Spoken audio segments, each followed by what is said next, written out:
বাদ দিয়ে আর সবার হাতে মাধ্যমিক পাস হলে একটা করে মোবাইল ধরিয়েছে। এটা সবচাইতে মারাত্মক। আপনি কি হবেন যা হবেন জানি না, আমি আমার জ্ঞান গর্ভ থেকে বলছি, আমি যতটুকু বুঝেছি ততটুকুই বলছি। আজকে সরকার মোবাইলটা যদি বাদ দিয়ে ভালো শিক্ষার ব্যবস্থাপনা করত তাহলে এই হালাতটা হতো না।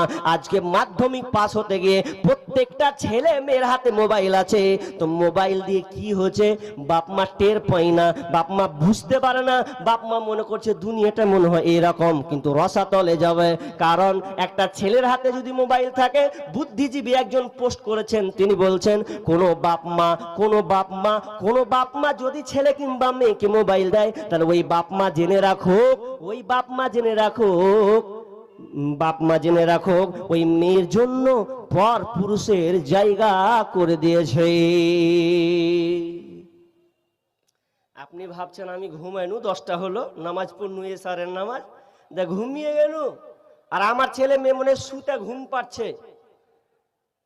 তুমি ভালো করে তালাশ লাও, তোমার মেয়ের হাতে যদি মোবাইল আছে, ও ঘুমায়নি, 11টা 12টা পর্যন্ত জেগে আছে। কি কারণ দিনের বেলায় অপেক্ষমান থাকে কখন রাত হবে আর কখন আমার কাজ শুরু হবে।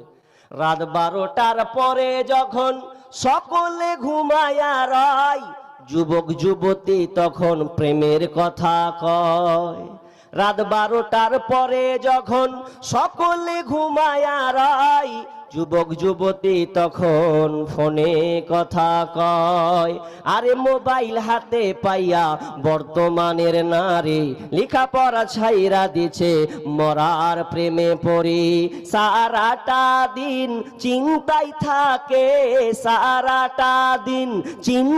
থাকে, রাত কখন গভীর হয়, যুবক যুবতী তখন মনের কথা কয়। যুবক বয়সটা শেষ।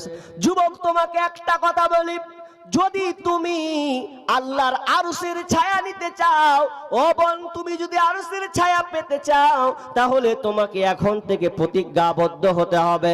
আজ থেকে তোমাকে সিদ্ধান্ত নিতে হবে, আমি আর কোনো ছেলের নাম্বার রাখলাম না। ও ভাই, তোমাকে বলে, বন্ধু তোমাকে বলে, আজ থেকে আমি কোনো মেয়ের মোবাইল নাম্বার রাখলাম না, তার সঙ্গে আমার কোনো সম্পর্ক থাকবে না। কেন আমার এই যৌবনটা খুবই গুরুত্বপূর্ণ। কারণ বিষ্ণু বলছেন লা তাজুলু কদাম ইবনি আদম ইয়াউমাল কিয়ামাতি মিন ইনদি রাব্বিহি হাত্তা ইসআলা আন খামসিন। বিষ্ণু বলছেন আল্লাহ সুবহানাহু ওয়া তাআলা বিচারের ময়দানে কোন আদম সন্তানের পা এক বিন্দু নড়াচড়া করতে পারবেন না যতক্ষণ না তারা এই 5টার প্রশ্নের সম্মুখীন না হবে। নাম্বার 1, 1 নাম্বার আন উমুরিহি ফিমা আফনাহু, তার জীবনটাকে সে কিভাবে চালিয়েছে। 50 বছর জিন্দেগি পেয়েছে, 60 বছর পেয়েছে, হিসাব দাও। তারপরে কোনো কথা 1 নাম্বার প্রশ্ন করা হবে আন উমুরিহি ফিমা আফনাহু। নাম্বার 2 ওয়ান সাবাবিহি ফিমা আবলাহু, তুমি তোমার যৌবনটাকে কেমন করে পার করেছো, কোথায় কাটিয়েছো, কিভাবে কাটিয়েছো, আজকে হিসাবটা তুমি বুঝিয়ে দাও। হিসাব যতক্ষণ না বুঝাবে রে, ততক্ষণ পর্যন্ত তোমার কদম, তোমার পা নড়াচড়া করার কোনো সুযোগ থাকবে না। দাও হিসাব। যৌবন পেয়েছো, যৌবন বয়সে খুব মাস্তানি দেখিয়ে দিয়েছো, আরে কে আসবি আই, এই যৌবন ওই কাজে লেগে লাই, অহংকার, তাকাব্বুর, পয়সা আর আপনার স্টাইলের বহর আর মেয়েদের পিছনে তোমার আড্ডাবাজি, এই জিনিসটা তোমাকে বুঝিয়ে দিতে হবে কেমন করে তুমি পার করেছো। বোন সচেতন হও, ভাই সচেতন হও, বেঁচে থাকার চেষ্টা করো, মোবাইলকে ব্যবহার করো কিন্তু মোবাইলকে কন্ট্রোল করো। কেন মোবাইল এমন হয়ে গেছে, মোবাইলকে তুমি চালাবে, মোবাইল এখন তোমাকে চালাচ্ছে। এখন এমন অবস্থা হয়ে গেছে, মোবাইল আমি চালাবো কি, মনে হয় মোবাইল আমাকে ঘুরিয়ে চালাচ্ছে। এমন অবস্থা হয়নি? এমন আজকে বর্তমান অবস্থা হয়ে গেছে। আমি লম্বা করব না, আর কিছুক্ষণ কি 2 নাম্বার কি ওয়াশাবুন নাশা ফি ইবাদাতি রাব্বি। নাম্বার 3 ওয়ারাজুলুন কলবুহু মুআল্লাকুন ফিল মাসাজিদ। নাম্বার 3 নাম্বার হচ্ছে যে লোকটা, যেই যুবকটা যার সম্পর্কটা মসজিদের সঙ্গে সবসময় লেগে আছে, আসর জোহর পড়লো, কখন আসর হবে আমি নামাজ পড়ব, আসর পড়লাম, মাগরিব কখন হবে আমি পড়ব, এই দিলটা সব সময় তার মসজিদের সাথে সম্পৃক্ত হয়ে আছে। বিষ্ণু বলছেন যার এই অন্তরটা সব সময় মসজিদের সাথে সম্পৃক্ত থাকবে, ওই লোকটা আরশের নিচে ছায়া পাবে। ওয়ারাজুলানি তাহাব্বা ফিল্লাহি ইস্তামা আলাইহি ওয়া তাফাররাকা আলাই, ওই লোকটা, যেই লোকটার ভালোবাসা, জনে ভালোবাসে আল্লাহর জন্য, আল্লাহর জন্য তার এক অপরকে ভালোবাসে, কিন্তু আল্লাহর জন্য তাদের সম্পর্ক হয়েছে, আবার আল্লাহর জন্য তাদের সম্পর্ক বিচ্ছেদ হয়েছে, এই রকম লোক আরশের নিচে ছায়া পাবে।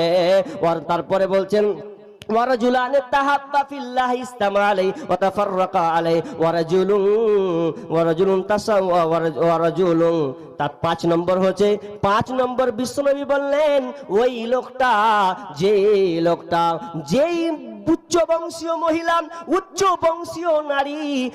বংশীয় নারী কোন পুরুষকে একটা ডাকলো, ডাকার পর বলছে ওরে আয় তুই আমাকে নে, আমি তোর জন্য প্রস্তুত আছি, তুই আমার দিকে চলে আয়, এবং আমি তোকে অফার দিলাম। কোন উচ্চ বংশীয় মহিলা যদি ডাকে আর ওই সময় যুবকটা বলে দেয় ইন্নী আখাফুল্লাহ, আমি আল্লাহকে ভয় করি, আর ভয় করি বলে সে তার কাছে গেল না, ওই যুবকটা আরশের নিচে ছায়া পাবে। ওই যুবকটা আরশের নিচে ছায়া। কে? একটা মেয়ে বলছেন হ্যালো, আপনি সঙ্গে বলছেন নারীর গল্প, নারীর আওয়াজ, ফোন রেখে দিলেন। ফের কেউ লাগাচ্ছে, কার সঙ্গে সম্পর্ক হলো, কেউ আপনাকে খুব প্রস্তাব দিচ্ছে কোন নারী, আপনি বলছেন সিধা হাঁট, আমার রাস্তা আমি, তোর রাস্তা তুই। আপনি সুযোগ পাচ্ছেন কিন্তু সুযোগটা কেটে দিচ্ছেন, এড়িয়ে দিচ্ছেন। জি না, কারণ আমি আল্লাহকে ভয় করি। সাবধান বোন, সাবধান হয়ে যাও। এ বলে তুমি এড়িয়ে চলে গেলে, তাহলে ওই যুবকটা আরশের নিচে ছায়া পাবে। জি, যুবক পারবে? কোন মেয়ে তোমাকে, সুন্দরী মেয়ে তোমাকে ডাকলো, তোমাকে অফার দিল, তো তুমি অফারটাকে প্রত্যাখ্যান করবে, বাদ দিয়ে দেবে? তোমার দ্বারা সম্ভব হবে? জি। তাহলে ছোট্ট করে একটা বলি, তাহলে তোমার মনে ঈমানি তাজা বাড়বে। কেমন? উবাইদ বিন উমাইর একজন বিজ্ঞ, একজন আলেম, মক্কার উবাইদ বিন উমাইর একজন বিজ্ঞ আলেম, এত বড় পণ্ডিত, আল্লাহওয়ালা মানুষ। তো মক্কার একজন স্ত্রী, একজন বিবি আয়নার সামনে মুখের চেহারাকে দেখছে, দেখার পর বলছে মা আমার চেহারা দেখছি। ওর স্বামীকে বলছে স্বামী তুমি তো পাগলা হয়েছো, যাকে ডাকবো সেই পাগলা হবে। বলছে তোর মাথা খারাপ, কি বলছিস তুই? বলছে ঠিকই বলছি, দেখছেন আমার চেহারা, দেখছেন চেহারা আমার এত সুন্দর, যে কোনো ছেলেকে ডাকবো ও পটে যাবে। তখন ওর স্বামী বলছে রাগে জ্বালাতে, তোর মাথা খারাপ, তুই সুন্দরী বলে যেমন তাই বলবা? বলছে এমন একজন লোক আছে, যে লোকটার কাছে যা তোকে পাত্তাই দিবে না। বাজি খেলছে যে তুমি কেমন কথা কইছো, আমার স্বামী আমাকে পাত্তা দিবে না, মানে আমাকে পারমিশন দাও, একবার বলে দেখো ওই লোকটাকে যদি আমি পাগলা না করে দিই। যা তোকে পারমিশন দিনু। উবাইদ বিন উমাইর দাস দিচ্ছেন, আর ওই সময়তে চলে গেছে। এমন সুন্দর করে সেজেছে ও। মেয়ে সৌন্দর্য প্রকাশ করলে, বহি প্রকাশ করলে তো সুন্দর হবে, তো এত সুন্দর করে ও সেজেছে, দেওয়ার কাজ চলে গেছে। চলে গিয়ে বলছেন আসসালামু আলাইকুম। ওয়ালাইকুম আসসালাম। তুমি কি করে ঢুকলে? এই পোশাকে কেমন করে আমার কাছে ঢুকলে বলো? বলছে আপনি আমাকে রাগ করিয়েন না, আমি ঢুকে পড়েছি, যেভাবে হোক আমি ঢুকে পড়েছি। তো বলছে তুমি এই কাপড়ে এমন ভাবে এসেছো যে তুমি আমার কাছে কেন এসেছো? তো মেয়েটা বলছে হুজুর আমি আপনার প্রেমে পাগল হয়ে গেছি, আমি আপনার প্রেমে আত্মহারা হয়ে গেছি। আপনার যখন থেকে শুনেছি আপনাকে ছাড়া আর ভাল লাগে না, আপনাকে আমি অফার দিয়ে দিলাম, আপনি আমাকে ভোগ করতে পারেন, আমার কাছে আপনি আসতে পারেন, এটা আপনাকে সুবর্ণ সুযোগ দেওয়া হলো। যেমনই কথা বলা, উবাইদ বিন উমাইর বলছেন খবরদার এরকম কথা তুমি বের করো না। শোনো, বলছে আমি বের হব না যতক্ষণ পর্যন্ত তুমি আমার কথার সাড়া না দেবে। তখন উবাইদ বিন উমাইর কত চালাক মানুষ ছিলেন, তখন তিনি বলছেন একে তো বের করতে হবে, একে একটা ভয়ের মধ্যে নিয়ে আসতে হবে।